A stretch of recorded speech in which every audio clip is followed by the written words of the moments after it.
After all, we don't want to ruin everybody's pure imagination. Yeah, indeed.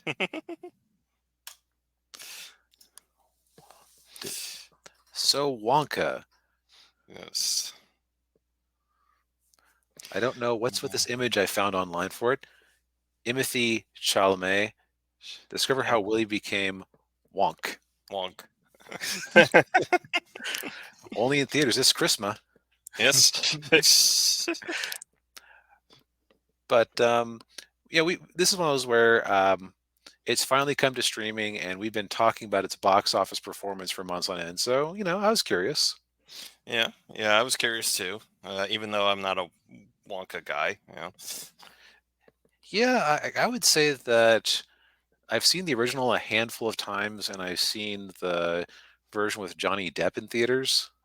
Mm, Um, I think it's safe to say that this is the second best Willy Wonka movie, uh, at the very least. mm. Yeah, I mean, I saw the original one more times than I probably would have liked because I think I mentioned this before. That movie when I was in school, like Yep. school days, like they always showed that movie. It just Yep, I was in the same boat. It's like it was on the approved list for every school district in the country. yeah. Even and obviously whoever approved it probably didn't actually watch it because that movie could get pretty dark. Yeah, like although I never really got as disturbed by the scene in the in the tunnel as everybody else did. Although I Uh, also didn't notice the weird symbolism and imagery in there. So what I almost wonder is if there was a special, like, tamed down version of that for schools. Probably, yeah. That would seem plausible now that I think about it. So who knows? Yeah, nobody really knows. But if we go back to the movie we actually watched, Yes. this was a dropped on Christmas, and it proceeded to, well, if we go back to the numbers, while it is out of the top 10, it's only in like it was only in 300 theaters last weekend. Mm. It's still putting up like respectable per theater numbers for a movie that's available on in demand and streaming now. Yes. Yeah. And I think what had me the most curious about this movie was the fact that they had, as often seems to happen, um, they hid their light under a bushel, to use a biblical thing. Like, "Wait, this was a musical? Yeah. I don't know why Hollywood. Look, people like musicals. More people will go to see your musicals if you're just upfront that it's a musical in the advertising. Yeah. I think they did that with Mean Girls too, didn't they? The new one. Yeah, like I was surprised when I heard it was a musical. Like I just thought it was a completely unnecessary remake. Yeah, I did too. But nope. Yeah. Like I didn't even find out about it from my usual sources. I just mentioned to somebody, I don't get why they're bothering to remake Mean Girls when they have a couple of the actors returning. What's the deal? Oh, it's a musical version. It's a what? It's yeah. But yeah, current It boy Timothee Chalamet is playing uh, Willy Wonka, and I didn't think that I would be at all interested in a prequel to the original story that showed how he became the eccentric chocolatier we know and fear in some cases. Yeah. But I think that this story holds together pretty well. Yeah, it's not bad. Yeah. Yeah, uh it is what got me was like as you said, you like him but you're not afraid of him like you would be in the original. Like, okay, well, when did he turn into a complete and total weirdo jerk? Yeah, and I think we kind of get our answer at the end. So, so I would say that this definitely feels like a Broadway musical, Mhm. and so I feel like there's a certain amount of whimsy you get away with when you're a musical instead of a different type of story. Yeah. Because it's like if you're an action movie, part of what you're being judged on is like, yeah, it's nice if you have a totally coherent world building and an ironclad plot, but people will give you some leeway for that cool scene where Rambo is operating a machine gun that is usually turret operated Yeah. Yeah. because it's cool. Yeah. Or if you're into vampire romance, you don't care that Edward is a creepy stalker. Shut up. Edward Cullen is hot. I'm giving this movie extra points because of that. Yeah. And so musicals get a similar sort of, like, I guess, the whimsy factor, where you're allowed to have stories that can have weird elements that aren't really explained because you're there for the musicals and the dancing and everything. Right. Yeah. Um, so, um, so I guess we should get into the plot a little. Um, Right. Even though I just kind of explained that the plot is, I know the plot is slightly besides the point. It's for the, yeah, yeah, that's true. Yeah. Um, yeah. So the movie starts off with Wonka. He's been traveling all over the world, and now he's decided he's going to start his chocolate business. He ends up in whatever the town is that they're where he's going to set it up, and but immediately after he gets off the boat, he starts running into trouble. yeah, like he has to pay for things. He gets fined for having a daydream in a public place. Yeah, that's where that whimsy comes in. Yeah, Yeah, like I would say that that joke is probably, of everything in the opening scene, the one that gives you the best tone for the movie. yeah, yeah. And so then so he doesn't have any money, and he's about to go to sleep on a park bench in the very cold, snowy, streets, and big guy with a Cockney accent shows up and says, "Oh, I'd give you a room." Yeah, and well, I don't need it. Ah, you'll freeze to death out here. Oh, don't worry, I'll be fine. And then Wonka, who had just finished making some hot chocolate, the hot chocolate comes out of his cup in a clean chunk. Yeah, yeah, One of the better visual gags early yeah, on. yeah. So he ends up in this laundromat, which is also doubles as a boarding house, uh, and then we meet Noodle, who's this little girl Mhm. being forced to live in the laundromat, and she tells Wonka to read the fine print on the contract he's about to sign, and it's like Which he does not. which yeah, he does not, and there's a reason for that. Um, Yes, and so his one sovereign hotel room for the night turns into a 10,000 sovereign debt. yes, and he's not the only one who has to work that debt off. There are a bunch of other people down in the basement of the laundry room where are in similar situation. Yep. And so it was about a bunch of misfits trying to get out from under the thumbs of their totally legal and enforceable contract, which definitely would not, be challenged in court. Right? Yeah. Yeah, so Wonka and Noodle come up with this plan for him to get out so he can start selling his chocolate. Um, but he comes into opposition with the chocolate cartel. Yes, the local chocolate cartel, who waters down the chocolate and keeps the excess for themselves and uses the rich, pure chocolate to keep the police bribed, Right. and the local clergy. Yes, yeah. The local the priest who's played by Rowan Atkinson. Always nice to see him. Uh, And the police chief, played by, I believe it's Key from Key and Peele. yes, yeah, yeah. Keegan Michael Key. He's of Okay. course as the movie progresses, he's getting fatter and fatter. Yeah, he's getting bribed in chocolate, and he just is clearly eating it. Like, he gains 150 pounds in a week. He says in one scene. Yeah, yeah, yeah. And then of course it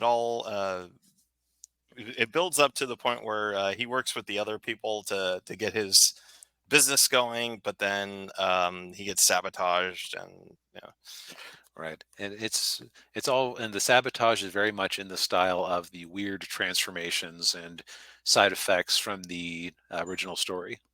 Right. And the of course the reason now the reason why Wonka didn't read the fine print on the contract is because he doesn't know how to read. Right. And Noodle teaches him how to read Yeah. over the course of things. And you find out that the reason he wants his chocolate shop is that um, I believe it's that his mother died when he was young, and Mhm.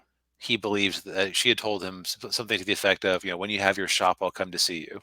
Right. Yeah, and even though she had passed away, he still thought that once he opened up the chocolate shop that she'd be there. Yeah. And so, it's all about and so in the end, of course, they fail miserably, and Willy Wonka spends the rest of his life working at the laundromat. The end. No, it's No, uh, no.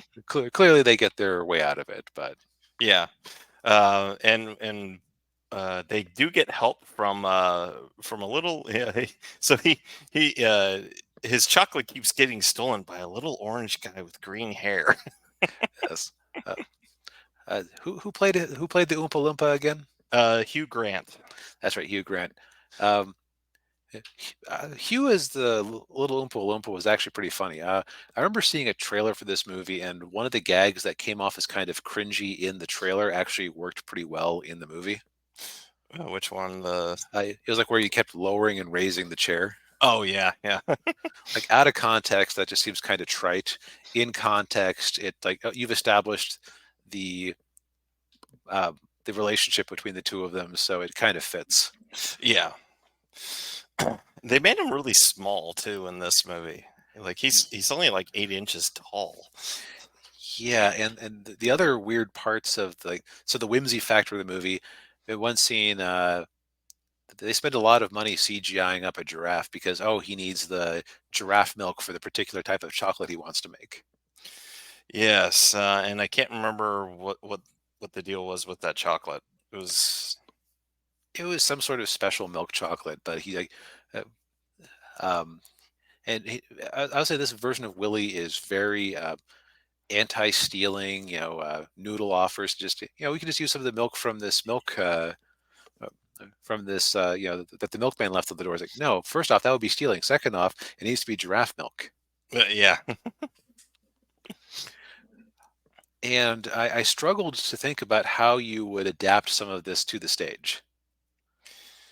Yeah, yeah, some of the more elaborate stuff, yeah, you couldn't do.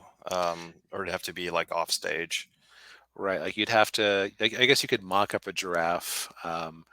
You, yeah, there'd be a way to do it, but I think that this, I believe this was a movie first, and I don't think that there is a Broadway play that this is based on. Yeah, I don't think there is. Um, but this thing was a big enough deal. There probably will be soon.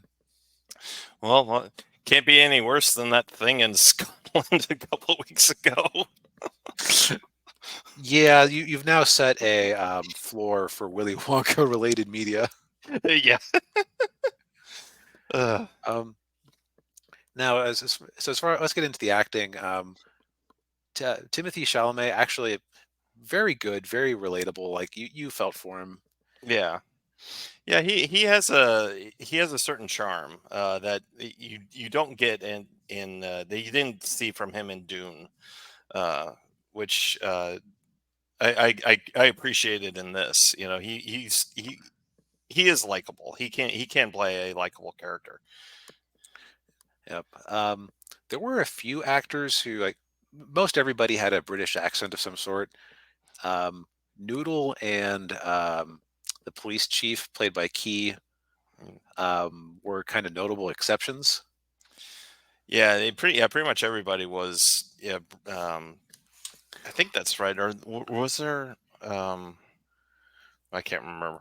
Now that I think about it, the guy who was like the failed comedian who was stuck at the laundromat too, Oh yeah, he might have might been have there. also not had a British voice. Or, Yeah, but that was I find that a little bit distracting. But overall, everybody played their roles well.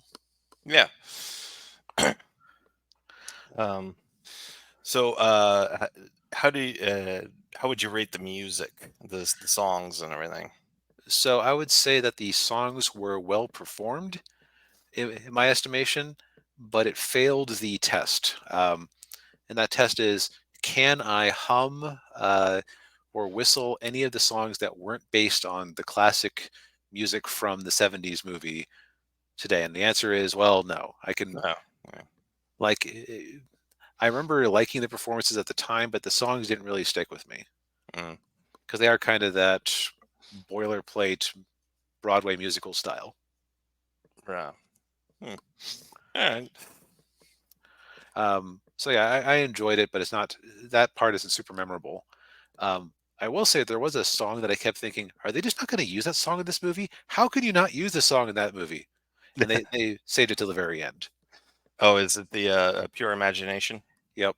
Oh yeah, yeah, I yeah. kept thinking, Yeah, I wondered that too. I'm like, are they going to do that song? yep. Um, let's see here. Any criticisms?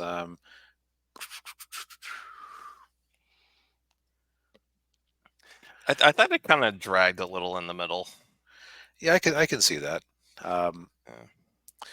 I would say that the biggest thing that I was wondering about the whole time, and they kind of answered it at the end. Okay, so Willy Wonka, this is a prequel in theory to at least one of the Willy Wonka movies. Mhm. Either the Johnny Depp version or the Gene Wilder version, in theory, Yeah. or it's a prequel to the book. The thing with Willy Wonka in those versions is that by the time he's looking to give up his shop to his heir, he is, how to put it, he's very bitter about humanity. He's had his inventions stolen by his competitors, so he's switched to an all Oompa Loompa workforce in secret, Mhm. and he's just very bitter and angry and doesn't think much about other people. Yes. It kind of makes me want to have a sequel to this movie so you can see that downfall. Yeah, Wonka, the downfall. Yeah.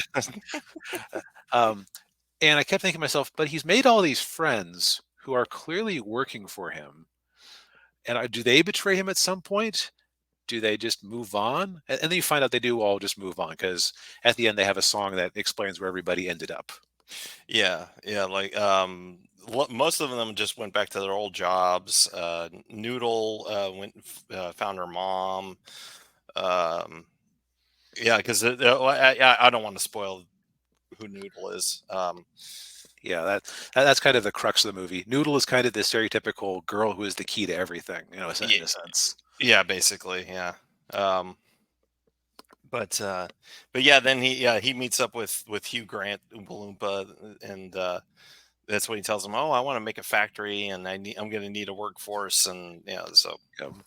Uh, Yeah, so so I'd say, like, from a continuity perspective, um, some like the logical questions you could have if you assume this movie is a prequel instead of its own unique creation is, so when he has his shop, the shop looks very much whimsical in the style of the factory floor, where you have the trees and the grass and everything is made out of candy and is totally edible. yeah, And you have and some of this has the same transformative effects that it does in the movies, like where people start growing hair and stuff like that. And what I wondered to myself was, so this was a publicly documented event. yeah, Um, and Charlie, as I recall, grew up in the same, like, he grew up within sight of the Willy Wonka factory, right? right, yeah. So why was anybody, especially Charlie, surprised um, at some of the weird crap that was going on at the Charlie factory or at the Wonka factory? Uh, well, they might have. It could have ended up being one of those things that was became like an urban legend type thing. Like, well, when Yeah. Willy Wonka, he had that shop, and then people's hair started changing. He goes, ah, that's an urban myth. Uh, That didn't really happen. okay, Grandpa, go back to your bed. Yeah, Um, so that was one of the questions I had outside of the, how did he become so embittered later on? Because he seemed like such a happy fellow. Yeah. And the answer was that like they moved his friends out of the plot so that you didn't have to assume that the nice switchboard operator lady eventually sold them out for the recipe for gobstoppers. Yeah. Slightly a slightly bigger question I would have from a continuity perspective is they have the competitors that they brought up in the original story, and they were Wonka was the dominant player, but Slugworth or whatever was still making chocolates in the future. Mhm. I can't see those companies still existing at this point. Yeah, a- especially, After what they got, especially, yeah, after what got uncovered about them. yeah.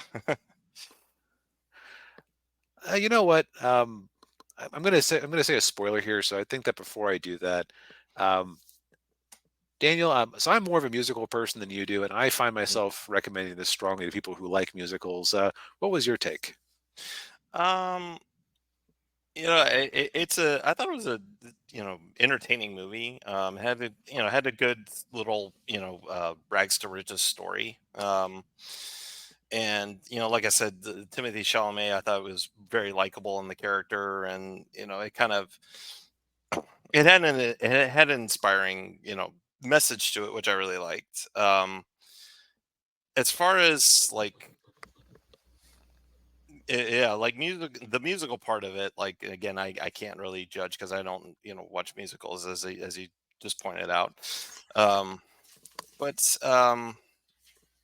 like I said, I thought it kind of got a little kind of dragged a little in the middle, like when they were going around trying to get trying to make money for him selling chocolates and everything. Oh And yeah, yeah, but overall, I mean, I thought it was a pretty it's a cute fun movie.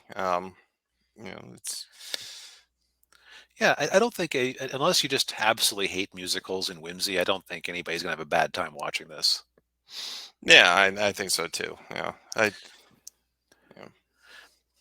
Okay, so here's the continuity question that it constitutes a real spoiler alert. So Okay. if you're gonna turn around and watch this movie, 5, 4, 3, 2, 1. Mm, Okay, so Noodle is is the real heir to the Slugworth company. right. Her uncle basically had her taken away as a child after her father died, and he convinced her mother that she had died as an infant. Mm, Um, so the questions that occurred to me, the big question is, so Slugworth is clearly arrested at the end of the movie because his crimes are uncovered, along with those of his assistants or yeah. the other chocolate heads of the cartel. Yeah. If this movie is canon to any version of the Charlie and the Chocolate Factory story, Uh, one, wouldn't Noodle have inherited the company? Two, mm. would Noodle have really kept making substandard chocolate and been trying to maneuver against her good buddy Willie? Because Uh, like Slugworth is kind of a like I'm trying to think of a generic brand that nobody likes. Hershey. There we go. Yeah, it's like Hershey versus like a real chocolate. Yeah. Is she just satisfied to let the company plug on like that? Would she? It's like, did she and Willie have a falling out at some point? Is so that's like that's the big one that makes me go, huh? This really can't serve as a prequel to any of these, can they? Yeah. Because you either assume that they turned on each other or that I don't know, she sold the company or died or something. Yeah. Yeah, or there was another family member that undercut her or something. Yeah. Right. Either way, it's not a happy ending, No. Yeah. which is very much not in keeping with the tone of this movie. But yeah, if you don't nerd out about about children's stories that that I read and watched as a child, then there's really nothing too objectionable in this movie. Yeah. Yeah. But my stupid my stupid nerd logic writer brain kept going. Yeah. And, yeah, I mean, give this a watch. I think if you haven't already, it's on Max. If anybody has Max, Yep. Meanwhile, I got it on. They're having a sale on it for digital purchase because I don't have a Max membership at the moment. And yeah, I don't regret buying it, and I could see myself showing it to other people in the future, so I'll get my money's worth out of it. Yeah, nice. All But right. Yeah. well, gang, I'd say that 3 out of 4 ain't bad for things we reviewed. So hopefully we can keep up this winning record next week. Indeed. Yes. Well, thank